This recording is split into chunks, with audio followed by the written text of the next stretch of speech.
Okay, so we're back into the garage. I rode it home in 4th gear. It was stuck in 4th gear. It doesn't look like it wants to go out of any other gear. You can see where the it wanted to slice me up here, the guardrail, but I got my knee out of the my foot out of the way real quick. I was dressed for the drop, so it was fine. I'm in good shape.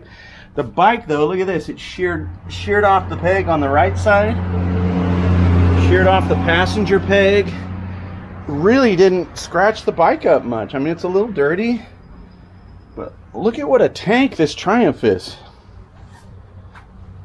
This Street Scrambler lives up to the hardiness of its name.